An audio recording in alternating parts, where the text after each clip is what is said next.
સુરતમાં ફાયર વિભાગ દ્વારા સ્પેશિયલ ફ્લડ રેસ્ક્યુ ટ્રેનિંગનું આયોજન કરવામાં આવ્યું હતું।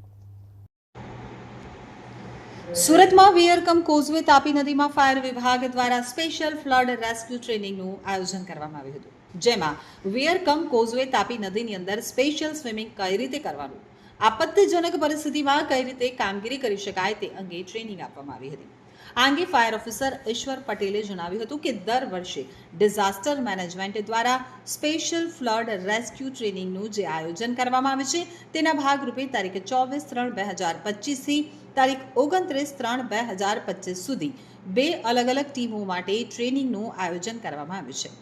એક ટીમમાં 40 યુવાનો હોય છે। આ ટ્રેનિંગમાં સુરત મહાનગરપાલિકાના માર્શલમાં ભરતી થયેલા માર્શલોને વેરકમ કોઝવે ખાતે પીટી પરેડ અને અલગ અલગ સાધનોના ઇક્વિપમેન્ટને કઈ રીતે ઉપયોગ કરવાનો અને કઈ રીતે મેન્ટેન કરી શકાય તે અંગે ટ્રેનિંગ આપવામાં આવી છે।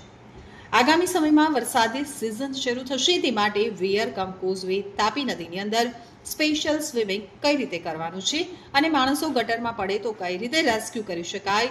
દરિયામાં ડૂબેલો હોય તો તેને કઈ રીતે બચાવી શકાય તે અંગે ટ્રેનિંગ આપવામાં આવી હતી। ચાલો, હું Ishwar M Patel, in charge deputy chief fire officer, Surat મહાનગરપાલિકા, ફાયર એન્ડ ઇમરજન્સી સર્વિસીસ। દર વર્ષે જે ડિઝાસ્ટર મેનેજમેન્ટની સ્પેશિયલ ફ્લડ રેસ્ક્યુનું ટ્રેનિંગનું જે આયોજન કરવામાં આવે છે એના ભાગરૂપે 24/3/2025 થી 29/3/2025 સુધી બે બેચનું તૈયારી 40-40ના ગ્રુપમાં બે ટીમનું આયોજન કરવામાં આવેલ છે, જેમાં સુરત મહાનગરપાલિકાના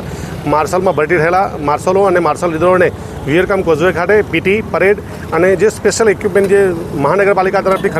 ખરીદી કરવામાં આવેલ છે તેના અલગ અલગ રીતે કેવી રીતે ઉપયોગ કરવાનો અને કેવી રીતે કેર અને મેન્ટેનન્સ કરવાનું, એની સાથે સાથે જે આગામી તૈયારી માટે વર્ષા ઋતુની આગામી તૈયારી માટે